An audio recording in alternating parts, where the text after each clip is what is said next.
Celui-là qui avait guidé les pas de Moïse dans son exode, qui avait délivré Job de l'oppression et sorti Daniel de la fosse au lion, ce Dieu des 66 livres de la Bible, vous sera présenté, mesdames et messieurs, sous une plume tout ce qu'il y a de nouveau, de laquelle coule scientificité et rationalité.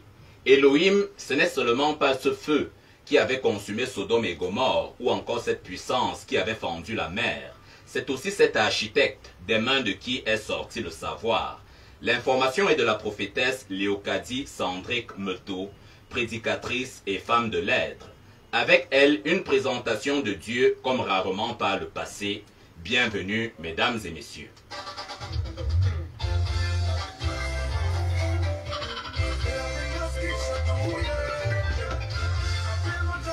Tiens, c'est le feu, bien le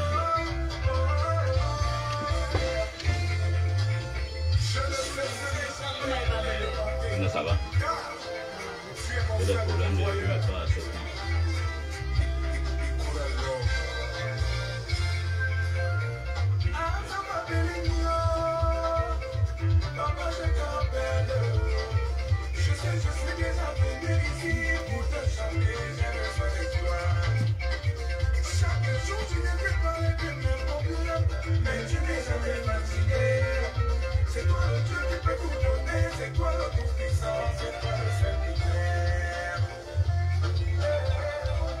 Désormais présente sur notre plateau la prophétesse Léocadie Sandrick Meteau que nous annoncions en prologue de cette émission, mesdames et messieurs, est bel et bien installée parmi nous et nous ne tarderons pas de l'accueillir. Bon après-midi, prophétesse. Bon après-midi, monsieur André Marinita. Alors, vous êtes une femme d'église et au même moment, vous vous passionnez de l'écriture. Et on a bien envie de vous demander si les sermons, les prêches, semblent insuffisants dans le contexte d'aujourd'hui. Ça dépend. Ça dépend de quoi dans exactement? La mesure où il y a une manière de transmettre l'information. La Bible n'était qu'une introduction à la spiritualité. Oui. Il faut donc aller dans des profondeurs pour aller au commencement de l'être, pour pouvoir percer certains mystères afin de mieux édifier les personnes qui nous entourent. Autrement dit, ce qui est contenu dans la Bible relève de la superficialité. Non, non, ce n'est pas de la superficialité. C'est une introduction. C'est-à-dire que la Bible nous fait savoir... L'introduction n'est pas elle-même superficielle, non? Je ne pourrais pas la qualifier de superficielle. Je voudrais juste prendre cela comme des prérequis, oui, que les bases de la spiritualité. Et maintenant, il faut aller dans les hautes sphères pour pouvoir capter mieux d'autres réalités afin de mieux cerner ce que c'est que la spiritualité. Parce que je ne suis pas seulement une femme d'église, je suis une spirituelle en devenir. Donc la spiritualité est tellement vaste, oui, et on ne la dit pas, il est mieux de la vivre. Et la différence justement entre la femme d'église que vous êtes et la spiritualiste que vous aspirez devenir, la différence c'est laquelle? Le fossé, jusqu'où est-ce qu'il est? La femme d'église, c'est celle qui va à l'église matin, midi, soir, qui récite les versets bibliques, les cantiques et tout le reste. Oh, la spiritualité... Aux yeux de Dieu, ça peut suffire, non? Non, c'est pas suffisant. C'est pas suffisant dans la mesure où c'est un peu comme lorsque tu vas... quand tu fais tes premiers pas à l'école, oui, tu as la prématernelle, la maternelle et ainsi de suite. Donc, il y a des éléments qu'on te donne qui forment ta base, oui, une base solide. Lorsque tu es bien encadré, tu as donc l'opportunité de ne pas te limiter seulement soit au cours moyen soit au niveau du BPC, soit au niveau du bac. C'est-à-dire que tellement tu as été moulé d'une manière très particulière avec des personnes qui t'ont donné envie d'être studieux ou alors studieuse, tu as envie d'aller au-delà de ce qui... C'est-à-dire que parfois tu voudrais même aller percer des limites pour lesquelles on a vu à te dire que tu ne feras jamais. Dans le langage des humains, on appelle ça la recherche. Oui, Guy. Oui. André Marie. Oui, excusez. J'imagine que la transition des précédentes heures à celle-ci. Oui, tout à fait, ça n'a pas été évident. Le ciel vous pardonne en tout cas. Ah, merci beaucoup. Et justement, nous allons rapidement entrer dans la matière de ce qui constitue votre présence sur le plateau de cette édition, celle du 5 octobre de l'an de grâce 2023, de point virgule. Alors, vos écrits Il y en a beaucoup, sauf que jusqu'à présent, vous n'avez pas encore réuni tous ces textes-là dans ce qui pourrait être convenu d'appeler bouquin, un livre, mais nous allons évidemment revenir sur des textes que vous nous avez communiqués et qui ont été subdivisés en 4 sous-thèmes. Le premier, c'est le Dieu des origines. Et le premier texte justement qui plante le décor de ce sous-thème, c'est de la biogénèse à l'octogenèse. Alors je me charge de la lecture. C'est tout d'abord le commencement de la création. Par la suite, nous notons les changements qui y seront apportés au fil du temps. Tout était ancré dans le vide, le néant, le manque. Tout avait été défini pour l'accroissement sur tous les plans de l'échelle.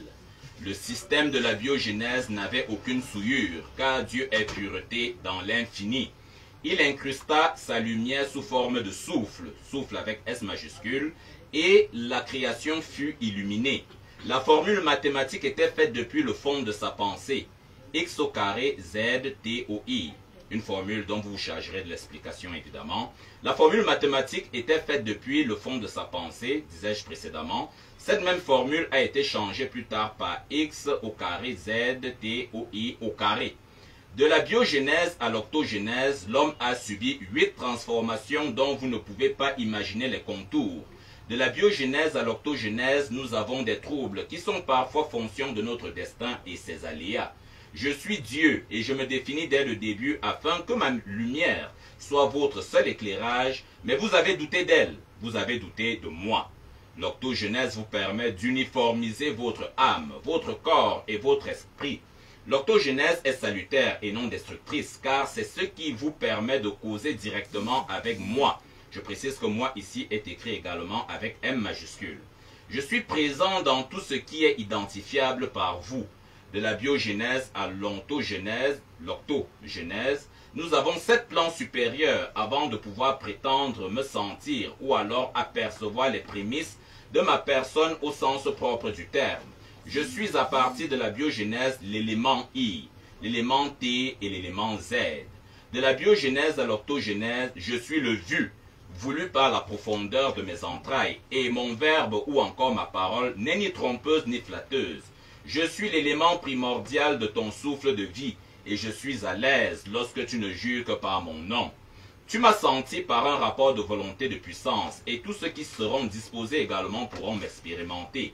De la biogénèse à l'octogenèse, c'est le commencement de la création, de la créature, et de sa véritable transformation pour les seuils supérieurs voulus par Dieu. Alors si on a bien compris ce texte qui a pour titre de la biogénèse à l'octogenèse, l'on comprend que Dieu c'est la science. Tout à fait.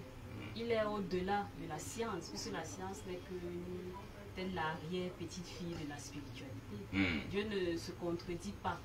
Tu vois un peu. Ouais. Autant il ne se contredit pas, autant il n'est pas en contradiction avec la science. Il perce les mystères de la science et il va au-delà. Et pourtant, il y a une confrontation qui existe dans le monde contemporain, c'est-à-dire on en est à penser que Dieu, tel qu'il est professé dans les maisons de culte, dans les églises, dans les synagogues, y compris dans les mosquées, c'est ce Dieu-là qui apparemment fait fi de la science, de ce qui est produit dans les laboratoires, de toutes les réflexions intellectuelles qui se passent dans les think tanks, ne serait-ce que pour évoquer ces cadres-là. Alors, est-ce que la littérature, celle que nous venons de lire il y a quelques instants, de la biogénèse à l'octogenèse, est-ce que ce n'est pas un pied de nez par rapport à tout ce débat-là, toute cette confrontation qui oppose l'Église au milieu scientifique? Je crois que c'est un tremplin, c'est une occasion pour les scientifiques de se remettre un peu en question, oui, de se poser de véritables interrogations au sujet de Dieu. Oui. C'est-à-dire qu'il n'est pas là pour... Ils en ont vraiment besoin. Oui, 1 plus 1 égale 2. Oui, Jusqu'à la fin des temps, les choses ne changeront pas, prophétesse. Je ne dis pas le contraire. Oui. Je suis même totalement d'accord. Mais le fait de vouloir penser peut-être que Dieu n'est pas... C'est-à-dire, il fait fi, donc il ne s'occupe pas trop, il n'est pas trop en collaboration avec les scientifiques. C'est une tare. Pour moi, c'est un manquement dans la mesure où le véritable scientifique est codifié par Dieu. À ce point? Oui, le véritable scientifique. Puisqu'il y a tellement de dons qui existent. Il y en a qui naissent scientifiques. Ils n'ont pas besoin de fournir beaucoup d'efforts. Ils n'ont même pas besoin d'aller chercher des reliques pour être véritablement des scientifiques. On vous a bien compris, prophétesse, mais maintenant, comment est-ce que ces scientifiques possédant ce que vous appeliez précédemment le talent, qu'est-ce qu'ils font pour que le public à qui ils destinent leurs inventions, leurs créations, perçoivent que les capacités qui sont les leurs émanent de ce Dieu-là. Il faudrait juste qu'ils soient de manière régulière conscientisés. C'est-à-dire qu'on doit leur donner une nouvelle forme d'éducation. Oui. Ce La n'est pas- spiritualité ou la morale? Non, je parle de la spiritualité. Parce Oui. que Dieu c'est un tout. Il est défini en tout. Il Ouais. est défini dans la science. Tout à l'heure, j'ai eu à dire que la science est peut-être l'arrière-petite-fille. Oui. Ou alors la petite fille. C'est très loin dans La- l'arbre généalogique. Tout à fait. Tout à Oui. fait. C'est-à-dire que elle ne sort pas de...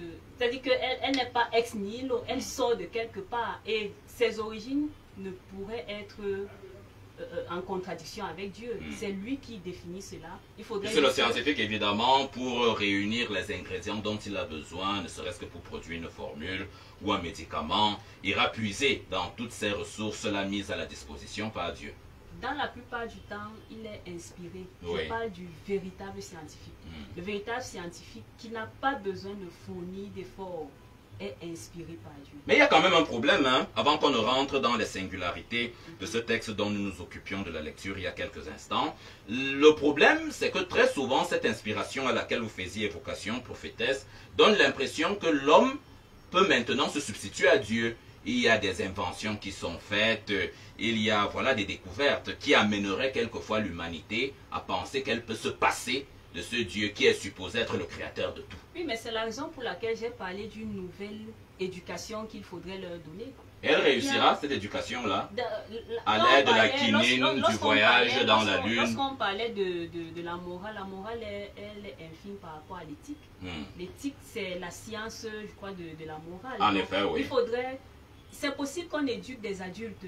C'est possible. C'est-à-dire que... C'est à possible tout de moment- redresser un arbre qui est déjà tordu. Oui, c'est possible. Avec Dieu, c'est possible. Mm. Avec lui, c'est possible. C'est-à-dire que à tout moment, il faut juste faire preuve d'humilité. Oui. Lorsqu'on fait preuve d'humilité, lorsqu'on reconnaît que si j'ai pu rédiger ces quelques mots, Oui. c'était parce que la grâce de Dieu m'a sûrement couverte. C'est pas parce que je suis trop forte ou alors je suis trop intellectuelle. Non. Mm. C'est qu'il fallait un moment bien précis pour que cela soit fait. Oui. Si tel a pu inventer tel élément pour l'humanité, c'est parce qu'il fallait que cela soit. Et c'est pour un besoin tout à fait, je peux dire, culturel. Puisque si on parle d'anthropologie qui étudie la culture. Oui, des peuples, oui. Là, Tout à juste fait. et coutumes. Oui, la culture qui s'arrange à résoudre les problèmes auxquels les hommes sont confrontés Confrontés. dans la nature et tout Oui. le reste. On va se rendre compte que Dieu ne fait rien de manière hasardeuse. Mm. Maintenant, est-ce qu'on ne peut pas lui donner sa place et qu'on on va lui rendre grâce? On va lui dire que si ce n'était pas toi, je ne serais pas là. Votre opinion sur ces scientifiques qui affirment leur athéisme? L'athée, Ils sont c'est- convaincus qu'ils sont eux-mêmes des dieux. Oui, ça c'est une Ils guérissent des maladies, ils permettent au monde d'avancer, de C'est une- résister aux c'est- aspérités auxquelles le climat et tous ces changements, par c'est- exemple, peuvent c'est- lui imposer. C'est une réalité. Oui. C'est une réalité, monsieur André-Marie Bida, que nous sommes tous des demi-dieux. Hmm. Mais au-delà... Eux, ils disent qu'ils sont des dieux. Non. L'athée, c'est celui à qui on a mal expliqué l'existence de Dieu. Oui. Mais nous sommes tous des demi-dieux. Hmm.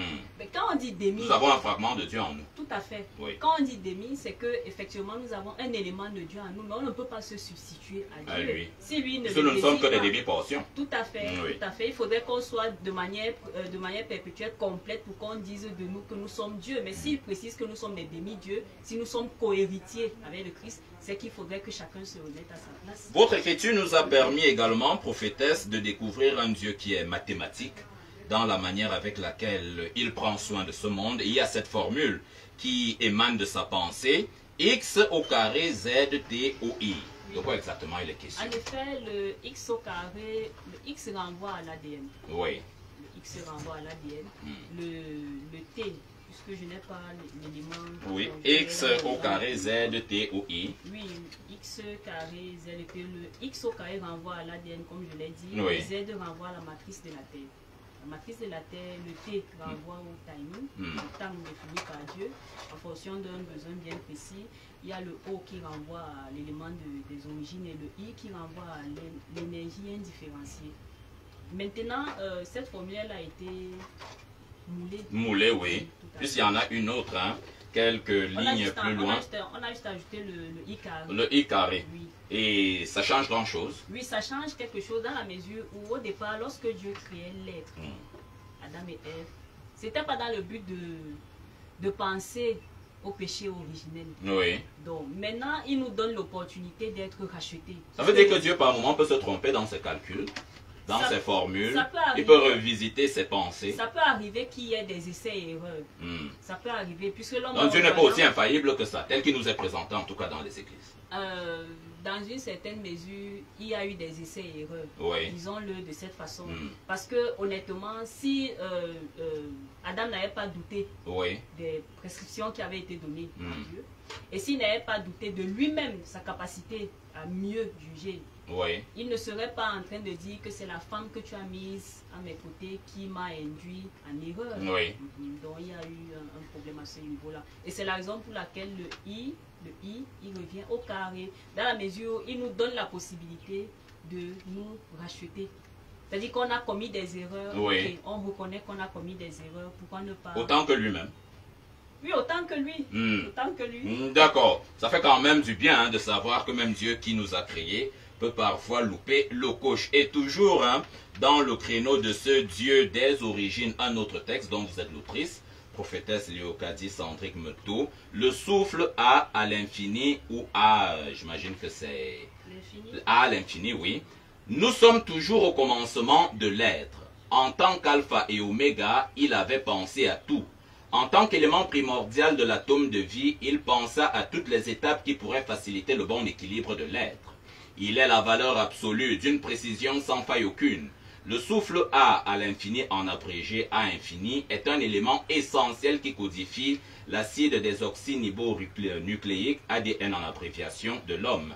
De l'élément A, nous avons une multitude d'équations avec des éléments réponses. Dans l'élément A, il a la possibilité de modifier en premier lieu l'ADN. Dans l'élément A, il a la possibilité de guérir des personnes souffrant de drépanocytose. Dans l'élément A également, il a la possibilité de soigner des enfants souffrant de la trisomie 21. Le souffle A à l'infini est une énergie suffisamment condensée, mais surtout sage. Si tu es sûr du résultat escompté, il se manifestera et tu seras confronté à un ou plusieurs miracles. Il se comporte exactement comme la lumière violette. Tu fais appel à cette dernière et dans le silence profond, tu l'observes. Ensuite, tu vois ses manifestations.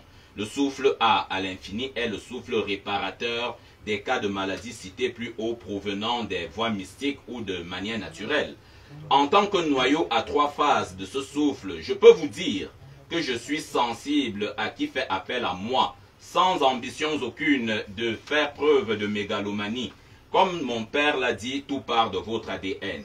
Je suis codifié exactement comme mentionné plus haut et ma force est semblable au chiffre 8. À quoi renvoie-t-il sur le plan subtil? La question, on vous la pose. Oui, en effet, M. André Maringida, le chiffre 8 renvoie à l'ADN sur le plan subtil. L'acide désoxyribonucléique. Tout à fait. Le vieux cours, hein? Tout à fait. Place de 4e. Oui.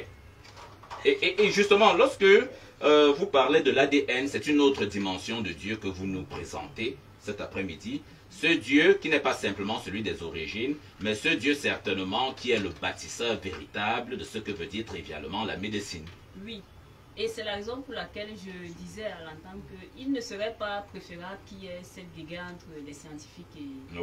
C'est-à-dire qu'on devrait juste laisser faire les choses et comprendre que si je suis aujourd'hui, c'est parce qu'il a voulu que je sois. Et depuis le départ, avant même que je ne sois, il y avait déjà une feuille de route qui était tracée. On vous a bien compris, mais quand même, prophétesse, il faudrait bien être capable d'expliquer aux gens ce que veut dire un miracle. Comment y parvient-on?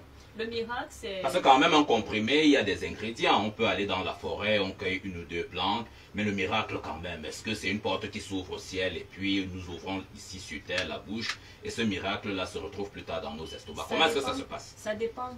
Parce que le miracle peut être appréhender de plusieurs manières. Oui. Il y a le miracle qui est instantané. Mm. Il y a le miracle qui peut se faire en quelques heures.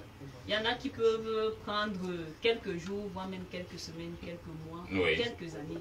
Donc ça dépend de la nécessité et du timing, comme on disait tout à l'heure par rapport à le thème portant sur de la biogenèse à l'orthogenèse. Donc il y a toujours un timing qui est défini par Dieu.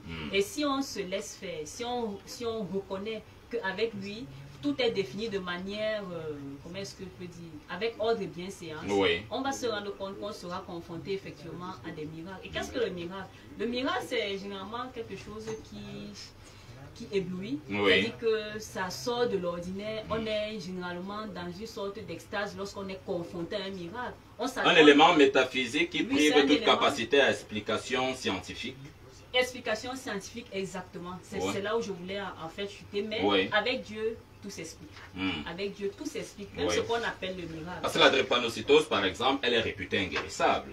Et pourtant, vous nous présentez Dieu comme étant celui dont le souffle peut produire quelque chose de médicamenteux pour tout ce qui est le souffle. En effet, et c'est ce qui m'a passionné dans ce thème en question, dans la mesure où, effectivement, il revient sur certaines tâches que nous avons pour habitude de le limiter.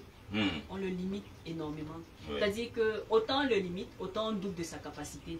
Nous avons plus peur de Satan que de Dieu. Et c'est une erreur. Il y en a qui vous disent que la pierre de Dieu s'écrase lentement. Oui, c'est lentement. Et pourtant, nous avons le loyer à payer, nous devons envoyer les enfants à l'école, nous-mêmes nous devons nous nourrir. Le problème, c'est quoi? Et Dieu n'est pas toujours là à la caisse pour faciliter les transactions. Le problème est situé à quel niveau? Le problème est situé au niveau où, lorsqu'on pose des préoccupations à Dieu, on voudrait lui donner des orientations. Et c'est là où nous faillissons. C'est nous qui subissons, tous ces problèmes-là qui exigent des orientations particulières. Enfin, je vous demande aussi par moment de comprendre ceux qui par moment peuvent exprimer des doutes. Je peux comprendre, mais... Dieu a l'air d'être lent. Je peux comprendre, mais en tant qu'enseignante, en tant que personne qui édifie de temps en temps, il serait préférable de dire, même à vos auditeurs, que lorsqu'on fait des propositions à Dieu, c'est une sorte de manque de respect, puisqu'il sait tout. C'est lui qui sait mieux ce qui est bon pour nous. Donc, dans une certaine mesure, il serait préférable qu'on lui pose le problème, mais qu'on ne propose pas de solution. Et ces interventions arrivent toujours à point nommé. Tout à fait. Et c'est de là donc que découle le miracle. Nous restons toujours dans le sous-thème consacré à ce Dieu des origines, le troisième texte qui a pour titre l'ancêtre original. Alors j'en fais la lecture. C'est celui-là qui est dès les débuts et il faut noter qu'il est toujours présent même si vous ne le voyez pas. 1. Il est le souffle parmi le souffle originel. 2. Il est l'expression ultime de la voix divine. 3. Il est représenté par la formule ITZZNK. 4. Il est le magnificat de la beauté et la beauté selon Dieu. 5. Il est l'amour au sens premier et ne se cache pas pour le démontrer. 6. L'ancêtre originel est depuis les origines orienté par la particule première. 7. Chaque famille, quelle qu'elle soit, a son origine première qui renvoie à l'ancêtre originel. 8. L'ancêtre originel est le commencement de toute cellule familiale. 9. Il communique directement avec Dieu. 10. Il venait d'une cellule de nature pure. 11. L'ancêtre originel est d'une immensité indescriptible. 12. Je suis l'ancêtre originel et je ne suis pas une légende. 13. Je me déploie depuis longtemps avec l'aide du Créateur et je suis une pluralité de potentialités. 14. C'est à partir de moi que la polyvalence familiale est manifeste et cela se ressent dans ma formule de base. 15. Je suis un être feu, un être eau, un être vent qui se déploie également sur terre. 16. Je suis celui-là qui communiquait directement avec le Créateur pour une meilleure orientation de ma famille. 17. Pour pouvoir communiquer avec moi, rentrez à l'intérieur de vous. Rentrez au fond de votre âme et vous allez m'y trouver. 18. Soyez humble et reconnaissez-le, je vous ai parlé plus d'une fois, mais vous ne m'écoutez pas. Vous ne vous écoutez pas. 19. Je suis loin d'être loin de vous. Observez bien ma formule et vous saurez que je suis en vous et je vous parle tout le temps, mais sans succès. 20. Je suis là dès le commencement et même si vous ne me percevez pas, je vous reconnais à partir de mon ADN dont vous portez certaines particules. 21. Vous pourrez véritablement accomplir votre mission une fois que la distraction ne sera plus votre partage et vous pourrez vous poser un moment afin de faire confiance à votre sixième sens. 22, je suis confondu au souffle des souffles. Les deux souffles écrits avec S majuscule. Je suis confondu à l'Esprit de Dieu et à notre Seigneur Jésus-Christ seulement. Il vous faudra beaucoup de discernement pour savoir que c'est moi. 23, la seule recommandation que je vous donne, c'est de cesser d'être dans la distraction notoire et de redevenir amour, amour avec A majuscule. Car qui s'aime véritablement aime autrui. Et enfin 24, je suis l'ancêtre originel et mon rôle premier est de vous montrer le chemin afin de pouvoir accomplir votre mission de départ voulue par Dieu, mais aussi d'accéder au salut. Alors ce qui ressort de mon point de vue de ce texte, prophétesse Meto, c'est que Dieu nous demande de rentrer en nous-mêmes. Parce que certainement c'est en nous-mêmes que lui, Dieu, réside. Tout à fait, je suis d'accord. Il y a l'élément Dieu, il y a également l'élément ancêtre. Ancêtre, oui. Je suis tout à fait d'accord. Et c'est lui l'ancêtre originel, celui à partir de qui voilà, tout a existé. Non, on parle de l'ancêtre originel. L'ancêtre originel, oui. Des familles. Des familles, oui. C'est-à-dire que chez vous, il y a un ancêtre originel du Oui. côté paternel, Oui. il y a également un ancêtre originel du côté maternel. Et c'est lui qui a la possibilité de communiquer directement avec Dieu. Oui. Autrement dit, dans certaines cultures, par exemple, où il y a la pratique du culte des crânes, ça ne pose pas un problème. Ça dépend. Ça dépend. De quoi exactement? Ça dépend. Puisque le crâne en question, c'est celui de l'ancêtre, de l'aïeux. Alors si on verse un peu d'huile de palme dessus, voilà ce qui est suffisant pour établir le lien, non?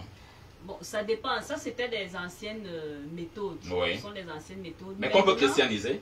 non, maintenant on n'a plus besoin de passer par celle-là, puisqu'il nous dit, puisque mon ancêtre originel paternel me fait comprendre que tout est défini en moi. Oui. Je ne l'écoute pas et je ne m'écoute pas. Donc il faudrait dans une certaine mesure que je fasse attention à mon sixième sens. Oui.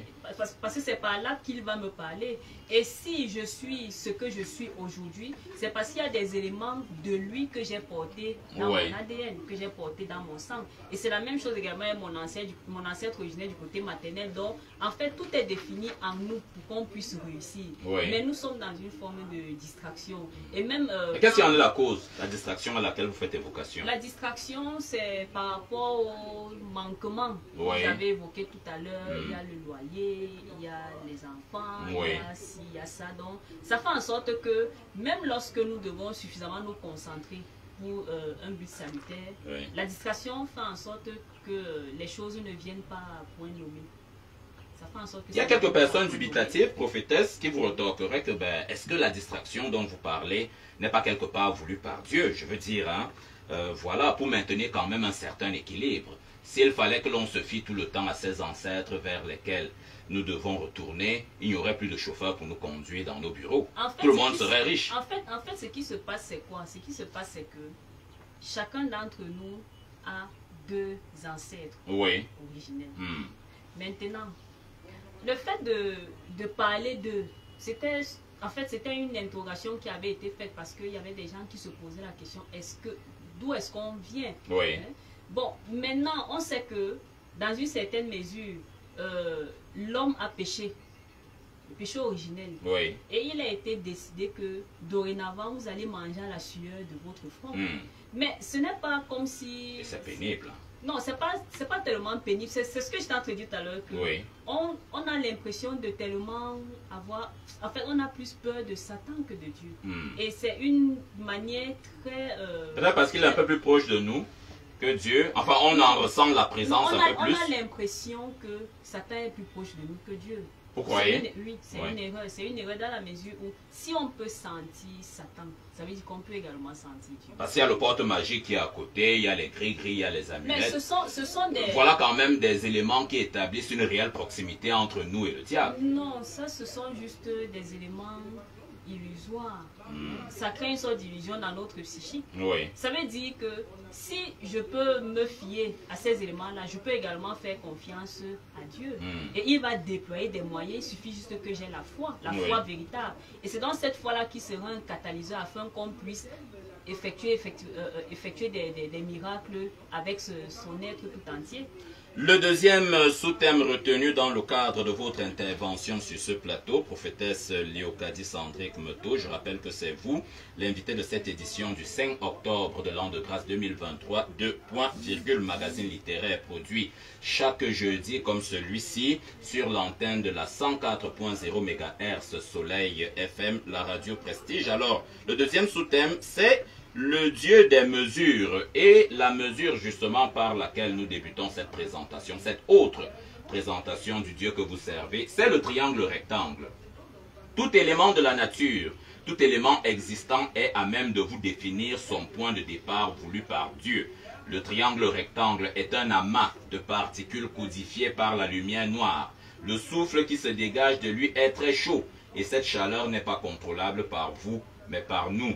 Ces particules vibrent de manière séquentielle et sont capables de vous projeter très haut vers les cieux. Dans les cieux, tant pour moi, ces éléments se définissent avec Pluton. Les éléments du triangle rectangle effectuent des rotations selon l'angle choisi pour le besoin ponctuel. Les éléments agencés donnent de fondre dans l'une des réalités de la mystique. Je peux vous dire sans risque de me tromper que vous n'avez qu'une partie de ce que les mystiques peuvent utiliser comme forme géométrique pour leurs besoins. Le souffle qui se déploie te permet de vibrer dans le monde des symboles sans être inquiété. L'énergie qui est codifiée par le triangle, ce triangle-là, interagit sur les morts subites par anticipation. Le triangle rectangle capte les éléments qui se déploient dans les étoiles pour un meilleur rendement pour les mystiques. Le triangle rectangle est une arme puissante qui agit dans le but de stopper à très haut degré les plans machiavéliques de la magie noire. Prophétesse Meto, lorsque vous parlez du triangle, vous surfez sur les réseaux sociaux, autant que moi, je vous vois déjà sourire, et régulièrement, c'est cette image-là qui revient lorsqu'il est question de s'attaquer aux personnes qui pratiquent des cultes lucifériens. Il y a ce triangle-là, quelquefois, qu'ils esquissent des doigts, que l'on voit gravés dans des documents, y compris sur des billets de banque. Est-ce que cette nouvelle présentation que vous faites du triangle à nos auditeurs de cet après-midi devrait suffire à leur faire percevoir les choses autrement? Bien évidemment. C'est même le but. Oui. Le but, c'est de faire comprendre à l'auditeur Oui. ou alors aux internautes que les ondes de forme ne peuvent pas seulement être utilisées par les mystiques. Oui. Même Dieu les utilise. Mais pourquoi est-ce qu'il les a donc créés? Alors, le mystique, décidément, c'est qui? C'est le sorcier, celui qui fait du mal, qui tue les bébés. Le mystique, c'est celui-là qui est dans le noir. Oui. Le noir, pas Vous comprenez pourquoi je vous pose la question? Le noir, pas défini par Dieu. Parce Oui. qu'au départ, la couleur noire n'est pas une couleur... comment est-ce que je peux dire? Vous m'avez arraché la désagréable. question de la bouche, parce qu'il y a un ensemble de vocabulaire, de termes, qui sont inhérents à un vocabulaire que l'on affecte immédiatement à tout ce qui est diabolique, à tout ce qui est luciférien. Alors, vous, en tant que personne habilitée à parler de ces choses-là, est-ce que ce vocabulaire-là devrait être revu? Oui, il devrait être revu. Et La c'est couleur même- noire, par Oui, exemple. oui, puisque j'ai rédigé un article sur la couleur noire. Pareil pour le hibou, par exemple. Non, j'ai pas encore rédigé sur les hiboux. Ouais. J'ai rédigé sur la couleur noire, Oui. en fait, un ensemble de couleurs. Mm. Et c'est donc là où on a compris que en fait, c'est nous qui diabolisons la couleur noire. Oui. Dieu l'a créé, c'était pour un but salutaire. Et Mm. c'est même revenu dans le thème que vous étiez en train de lire tout à l'heure. Oui, le Dans triangle une- rectangle. Oui, dans une certaine mesure, il faudrait qu'on comprenne que si eux, ils utilisent ça Oui. pour un but destructeur, Nous, on peut Dieu- l'utiliser autrement. tout à fait. Et Oui. c'est la raison pour laquelle il a dit que pour stopper par exemple les morts subites, Mm. on peut utiliser le souffle qui se déploie, Oui. qui se dégage du triangle rectangle. Donc il faudrait qu'on revoie notre façon de penser. Mm. Il faudrait qu'on se dise que, en fait, Dieu n'a pas agi pour... en fait, Satan n'a rien créé. Oui. Satan n'a rien créé. Il n'a fait que copier ce qui existait déjà. Et c'est-à-dire qu'il a perfectionné Oui. son art. Mais Dieu est le meilleur perfectionniste. Oui. qui Puisque c'est de existe. ses mains que tout cela est sorti. Tout à fait. Et justement, la question, je vous la posais précédemment, c'est quoi le mysticisme, une bonne fois pour toutes? Le mysticisme. Est-ce que c'est cet ensemble de croyances-là en lesquelles ça donne des personnes qui tiennent des couteaux mystiques? Ça encore, ce sont des commentaires qui émanent de nos villages, de nos quartiers, qui égorgent des bébés, qui éventrent des femmes enceintes, qui tuent des chefs de famille. Est-ce que c'est ça, le mysticisme? C'est ça le mysticisme. Mm. Ce qui est Nocif. néfaste, ce qui Oh. est néfaste à l'évolution humaine. Oui. C'est-à-dire que c'est une sorte de, comment est-ce que je peux dire, d'antidote d'antidote à Dieu. Ouais. Que Dieu, c'est la lumière. Le mysticisme, c'est ce qui est obscur. Ouais. Et c'est généralement dans des situations vraiment obscures que le mysticisme est développé. Ouais. Or, Dieu, lui, n'a pas besoin d'attendre la nuit pour agir. À tout moment, il peut. Et l'obscur, c'est ce qui est noir. Oui, l'obscur. Pour revenir à ce que vous disiez précédemment. L'obscur, c'est ce qui est noir. C'est pas confus. C'est nous qui avons diabolisé la couleur noire. Oui. C'est ce que j'ai dit tout à l'heure. Donc, il faudrait qu'on ait une nouvelle connotation. C'est pour ça que depuis le départ, je parle d'une nouvelle éducation qu'il faudrait donner à tout le monde, pas seulement aux scientifiques. On devrait rééduquer l'être humain pour qu'ils comprennent que, en effet, Dieu n'a rien créé de manière hasardeuse. Autant il n'a rien créé de manière hasardeuse, autant Satan n'a rien créé. Donc s'il utilise les ondes de forme pour pouvoir nous détruire, Dieu refait. Oui. Hein? Il refait un nouveau dessin ou alors il refait une nouvelle structuration pour pouvoir nous faire comprendre que voilà le but pour lequel telle onde ou alors les ondes de forme avaient été créées. Rééduquer l'humanité à la nature mystique de Dieu également, prophétesse. Puisque très souvent, Dieu, on nous le présente comme celui-là, un peu comme un garde du corps, hein, qui est là, le sabre à la main, en train de nous défendre face à chaque danger que l'on croiserait. Mais est-ce que Dieu, quelque part aussi, ne devrait pas être présenté comme un être hautement mystique auquel on accède en utilisant des chemins, voilà, un peu métaphysiques? On n'a pas besoin de le présenter ainsi. Oui. Le sacré ne relève pas seulement de l'invisible. Le sacré, c'est toi. Le sacré, c'est lui. Le sacré, c'est le metteur. Ça, c'est la déclaration des droits de l'homme qui le dit. Mais maintenant, dans des aspects purement métaphysiques. Non, ce n'est pas seulement la déclaration des droits de l'homme qui le dit. Je dis ceci. On ne pourrait pas le présenter comme un mystique. Oui. Parce que nous avons passé le temps à vénérer Satan, le détriment de Dieu. Oui. Donc il faudrait qu'on reconnaisse que Dieu existe en l'autre. S'il existe en moi, c'est-à-dire qu'il existe en l'autre. Si moi j'ai pu sentir Dieu, qui suis-je pour... Hein? C'est-à-dire que ça dépend du timing, ça dépend du moment et ça dépend de la nécessité. Puisque dans la Bible on dit tout m'est permis, mais tout ne m'est pas utile. Oui. Donc il faudrait se rassurer que la raison pour laquelle je voudrais le sentir, c'est pour un but salutaire. Oui. Hein? Voilà. Et justement, hein, dans une lecture que nous faisions précédemment, vous indiquiez que pour sentir la présence de Dieu, il faudrait nécessairement aimer son prochain. Une autre forme par laquelle se particularise l'amour. Enfin, l'amour... L'amour avec grand A, parce que avec la grand précision A. avait été faite Oui. lors de la lecture. Parce qu'il y a quelques amateurs de débauche qui croiraient que voilà, c'est une porte que vous ouvrez vers des pratiques licencieuses. Une autre forme par laquelle se distingue Dieu, il s'agit du pentagramme. Et vous écrivez, c'est une figure géométrique qui est très peu connue. Dans la plupart du temps, ce sont des initiés qui parlent d'elle, car le commun du mortel s'en soucie très peu. C'est une figure avec des formes particulières et dont les sommets ont une projection faite sur la scission aux susceptibilités, aux subtilités. Les chrétiens ne savent réellement pas que sur le plan de l'esprit, ils fusionnent avec la lumière en cône, contrairement aux satanistes qui savent comment le manipuler. Le pentagramme est un élément très minuscule sur le plan physique, mais extrêmement puissant sur le plan spirituel et celui de la mystique. Il s'agit dans la plupart du temps sur les chakras et absorbe l'énergie vitale des uns et des autres. Sur le plan mystique, il s'agit de la manière, il agit, autant pour moi, de manière à assujettir l'homme, et il fait de lui un être contrôlé de manière permanente par Satan. Le pentagramme te donne de ne plus être humaniste, car tu dois obéir à la lettre aux ordres de Satan.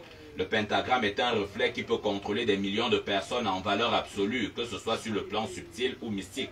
Tous ceux qui ont la marque de la bête en eux ont un élément du pentagramme en eux. Cela peut se retrouver dans le sang, dans la rate, au niveau du troisième œil. Bref, la marque est présente et agit comme un phéromone. Le pentagramme sur le plan subtil est en étroite collaboration avec la lumière en cône, mais aussi la lumière en H.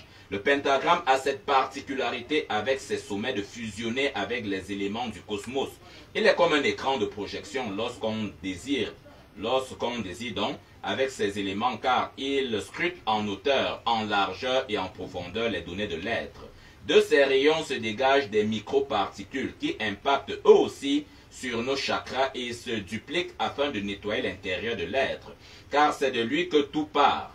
Il agit en tenant compte de ta sensibilité, car c'est un souffle restaurateur qui a pour rôle de fusionner avec les éléments profonds de la reconstitution aussi.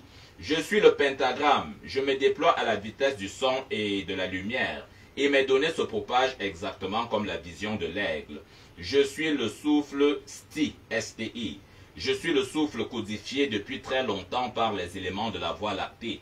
Je suis ton ombre car c'est sur elle qu'on applique sur le plan mystique pour t'atteindre le mauvais souffle afin d'empêcher ta réalisation véritable. Vous commencez à nous faire peur, prophétesse. Le pentagramme. Pourquoi? C'est inquiétant. Mais ça fait partie des ondes de forme. On ne devrait pas avoir peur. On ne devrait pas avoir peur.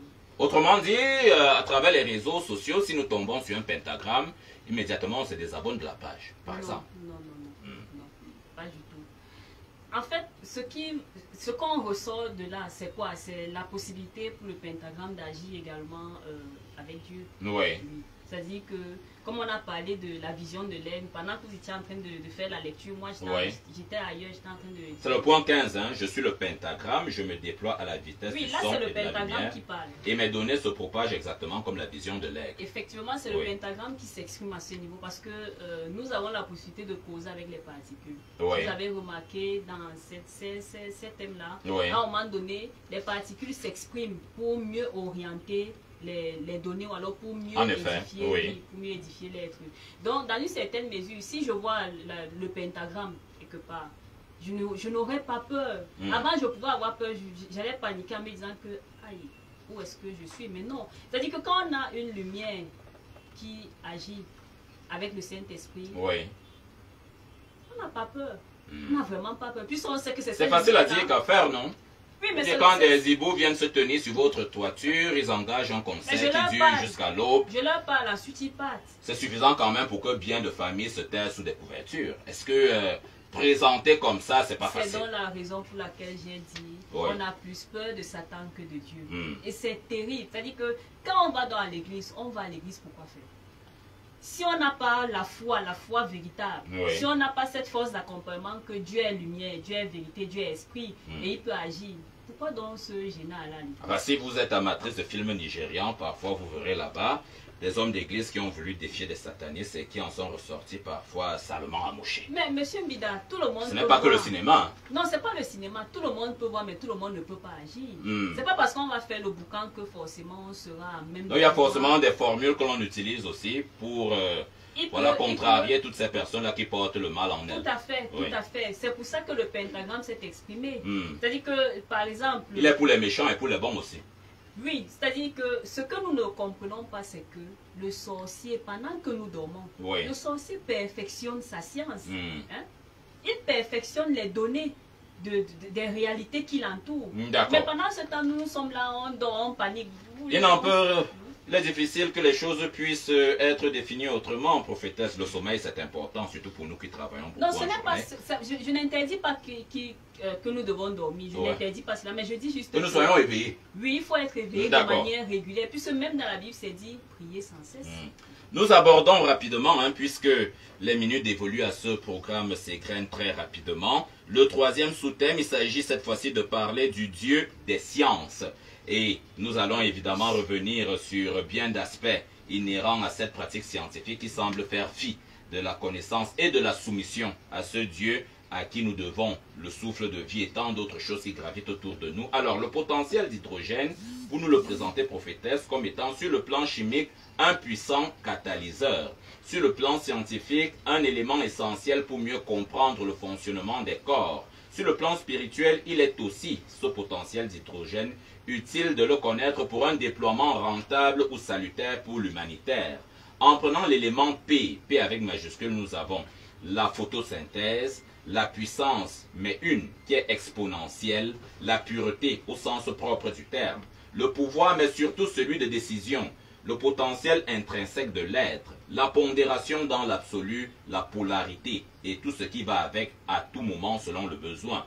En prenant l'élément H, d'hydrogène évidemment, nous avons également l'hybridation au sens pluriel, avoir de la hauteur, l'hydrogène, l'humanisme, l'homogénéité pour une meilleure complémentarité. En combinant ces 12 éléments, nous savons que vous ferez des choses formidables. Il est vrai qu'il peut y avoir des croisements selon le besoin, mais c'est avec des directives de Yahvé. Le souffle qui se dégage du potentiel d'hydrogène agit dans le sang de l'être afin de le purifier, mais aussi de le rajeunir. Et nous voulons tous vivre jeunes éternellement, prophétesse. Une parenthèse que je referme rapidement. Le souffle du pH agit également, pH, potentiel d'hydrogène, agit également sur les cas de diabète. Les expériences seront faites en combinant ce dernier avec l'atome de l'eau HYAL, H-I-Y-A-L, et celui de l'atome U+. Je me démarque en tant que souffle pluriel, moi, potentiel hydrogène pH, et je me déploie également avec lumière noire pour une meilleure accessibilité à l'élévation spirituelle. Mes éléments se déploient en vous sous forme de fourmillement sur votre corps, et vous le ressentez lorsque vous faites appel à moi. Mes éléments se déploient également en vous avec l'apport de la lumière blanche pour agir sur votre épiphyse. Mes éléments polarisent votre être afin de vous faire visiter le premier firmament pour vous donner envie d'accéder au salut. Mes éléments fusionnent avec vous afin de vous faire comprendre le métabolisme de votre être. Et enfin, mes éléments sont codifiés depuis très longtemps avec le soleil primordial afin de vous permettre d'y entrer pour y découvrir tous ces mystères. Dieu, décidément, c'est le plus fameux des chimistes. En effet. Le potentiel U+, et tant d'autres formules qui nous laissent quand même ébobis. En fait, l'élément U renvoie à l'idéal voulu par Dieu. Oui. Et cet idéal, c'est quoi exactement? Bon, tout ce qui converge vers sa lumière. Oui. Tout ce qui fait preuve d'obéissance à ses directives. Tout ce qui converge également vers la vérité. Parce que c'est un être qui aime le vrai, qui est lumière, et qui aime quand on est, lorsqu'on lui est fidèle, oui. c'est-à-dire que fidèle et obéissant à la lettre. Mais on a quand même tenté de vous demander, prophétesse, est-ce que par moment Dieu ne dit pas une chose et son contraire? C'est lui qui voudrait que nous soyons soumis à sa lumière, que nous la suivions, mais au même moment il nous laisse le libre arbitre. C'est une manière de vous faire... C'est un piège? Oui, c'est un piège en effet. Le libre arbitre, il est aussi pernicieux que ça, Dieu. Je ne pourrais pas le qualifier de pernicieux, mais je peux juste dire ceci. Ouais. C'est une illusion de croire que on est libre. Dans une certaine mesure, soit on est toujours prisonnier de quelque chose. Oui, soit on est de son côté, soit on est du côté de l'autre. Donc il serait préférable d'être de son côté, même si on nous fait croire que la pierre de Dieu écrase lentement, il serait préférable d'être de son côté. Une formule très populaire hein, oui, dans les églises de cette époque. Oui, oui j'y vais quelquefois. Vous devrez me féliciter pour ça, prophétesse. Ah, merci, prophétesse. Je reçois ça comme une grâce. Et nous restons toujours hein, dans le chapitre de ce Dieu pourvoyeur de science et de connaissances. Et cette fois-ci, nous allons évidemment parler du docteur selon Dieu. Vous avez déjà eu des informations sur certains ministères selon Dieu et aujourd'hui, l'accent est mis sur la réalité du docteur. 1. Il est conscient des vies qu'il doit encadrer. 2. Il sait être patient, mais aussi a un sens de l'écoute très développé. Un avantage qui manque beaucoup dans les hôpitaux. Une autre parenthèse que j'ai ouverte et que je referme très rapidement. Il travaille avec passion de manière physique, mais c'est son âme qui communique avec son vis-à-vis. Il sait et peut même évaluer ta température d'un simple regard. Le docteur est le médecin par excellence car il est moulé depuis longtemps pour ce rôle. Le docteur voit avec l'œil de l'esprit et est très sensible à la nature car elle lui parle tout le temps. Le docteur est cet être-là qui allie droiture, discernement, mais surtout l'esprit de Dieu. Le docteur apaise par ses paroles réconfortantes, par son regard, sa communauté est assurée. Enfin, non, avant, le docteur est ce mélange de finesse, d'hygiène de vie selon Dieu, de spontanéité, mais aussi de prière constante, car il se doit d'être dynamique sur le plan subtil. Enfin donc, le véritable docteur, le médecin des âmes, se soucie plus d'autrui que de sa propre personne. Une lecture vue et corrigée du serment d'Hippocrate, prophétesse. Oui, en effet. Et quand on parle de docteur, en fait, c'est pas uniquement celui-là qui est médecin. Oui. C'est pas seulement celui-là qui est médecin, mais c'est celui-là qui a en lui l'élément. C'est-à-dire que, en fait, c'est son. Qui encadre, oui. Oui, il encadre, il a plusieurs. Qui prend soin. Il a plusieurs potentialités. Oui. Et il a cette capacité-là de communiquer directement avec les patients au travers de son âme. C'est-à-dire que c'est son âme même qui peut évaluer la température du patient à l'instant T. Donc, c'est-à-dire qu'il y a une sorte. il y a une sorte de piège dans cet article, dans la mesure où il n'y a que piège décidément, hein, Dieu. Si on se focalise uniquement sur le médecin, c'est qu'on a fait fausse route. En effet, oui. Parce que là, on parlait des... On a bien compris qu'évidemment, le docteur, c'est celui que vous percevez comme étant une sorte de berger, celui-là qui encadre tant de personnes et sous la direction de qui évolue. D'accord, je suis rassurée, parce que là, dans une certaine mesure, on devrait juste se laisser guider. Si on se laisse guider, parce que c'est ça le principe il est simple. Si on se laisse guider, on est sûr et certain qu'on sera un formidable docteur. Pas forcément celui qui ira à l'école, mais celui-là qui va incarner les valeurs voulues par Dieu selon la définition. Et que valent justement ces valeurs dans un contexte où voilà, les considérations que l'on devrait affecter au respect de ces valeurs-là manquent. Les temps sont durs, les gens sont davantage préoccupés par toutes ces facilités grâce auxquelles ils feront cuire une marmite une fois le soir tombé. Est-ce que ces entraves-là, par moment, ne portent pas un coup, une estocade à ce docteur-là, de qui on attend une certaine morale, une certaine éthique? Ça, c'est celui qui est voulu selon Dieu. Oui. Ça, c'est celui qui est voulu le docteur voulu selon Dieu. Oui, c'est que selon Dieu, puisque c'est marqué là. Et le docteur voulu selon les hommes. Selon les hommes, c'est donc celui-là qui va se focaliser uniquement sur... Et le docteur voulu selon Dieu peut-il s'adapter à ce contexte-là? Il refusera un pot de vin qu'on lui graisse la patte. Oui, à un moment donné, il va refuser. Parce que son esprit ne sera pas en conformité avec ce pot de vin qu'on aura envie de lui donner. Et il poursuivra sa carrière avec cette cape-là sur les épaules ou à un moment il va lâcher la grappe, il démissionnera. Généralement... Parce qu'il y a une différence entre la rhétorique, et vous le savez autant que moi prophétesse, la rhétorique est bien différente de la réalité. Oui, généralement, celui qui est vrai, celui qui fait preuve de fidélité et d'obéissance, quoi qu'il advienne, il ne fait pas confiance à l'homme, il fait confiance à Dieu. Et pourtant, on n'a jamais appris que Dieu intervient dans des cas de corruption. Mais, bien sûr, c'est vrai qu'il n'intervient pas dans les cas de corruption, mais il ne peut pas... Je veux dire, lorsque vous tendez un billet à un flic, à un policier, pour parler poliment, voilà, on se demande bien si Dieu, par moment, ne peut pas lâcher un couteau, un sabre, une épée qui viendrait trancher ce bras-là. Mais là, ça dépendra. Afin de punir le corrupteur. Non, là, ça dépendra. Il y a des moments où on peut le faire juste pour remercier, après avoir bénéficié d'un service. C'est-à-dire que ton âme est contente et ton âme voudrait remercier. D'accord. Mais dans une autre mesure, ta conscience, qui est le meilleur juge, que elle va nous travailler pour parler comme dans nos quartiers. Et il y a justement ce Dieu des brebis, c'est le 4e thème. Pour terminer avec ce programme, le Dieu des brebis, celui-là sous l'encadrement de qui nous évoluons tous, nous l'indiquions précédemment, prophétesse. Alors, c'est le continent de l'Atlantide. Le continent Atlantide, autant pour moi. Il a bel et bien existé, il est même toujours d'actualité. Il se comporte en valeur absolue comme un phénomène latent en science. C'est le clou des recherches scientifiques ici, sous terre. Vous voulez dire, vous aviez écrit sur terre certainement, une erreur de saisie, ici sur terre, car c'est dans son milieu que les expériences sont faites. Il est l'alpha et l'oméga. Sous terre. Ok, le point 4 donc, c'est le clou des recherches scientifiques ici sous terre. Vous nous expliquerez comment cela est possible, car c'est dans son milieu que les expériences sont faites. Il est l'alpha et l'oméga de la science, selon les humanoïdes. Or, chez Dieu, c'est dans les profondeurs bien agencées et suffisamment canalisé que les choses se concoctent pour éviter de quelconque dégâts. Le continent Atlantide est pluriel sur le plan énergétique. Autant il agit dans le domaine scientifique, autant ses éléments codifient les êtres des planètes Saturne et Pluton. Il a joué son rôle à un moment donné, mais les humanoïdes, entraînés par Satan, ont jugé qu'il fallait en faire leur espace privé. S'il est vrai que Dieu est le créateur du ciel et de la terre, il est aussi vrai que de manière indéniable qu'on ne le défie pas. Ces éléments sont codifiés par le souffle gamma.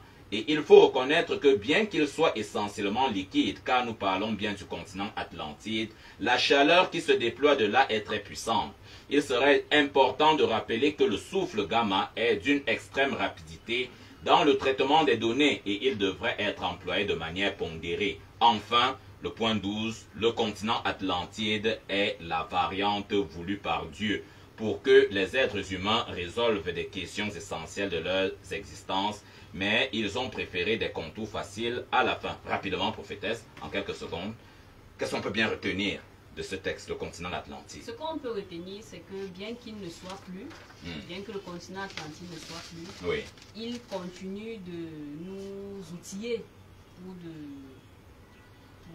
un lendemain meilleur. C'est-à-dire que dans une certaine mesure, sur le plan subtil, Satan l'a outillé autrement, mais Dieu également a le contrepoison pour l'outiller positivement afin qu'on puisse l'utiliser pour un but salutaire.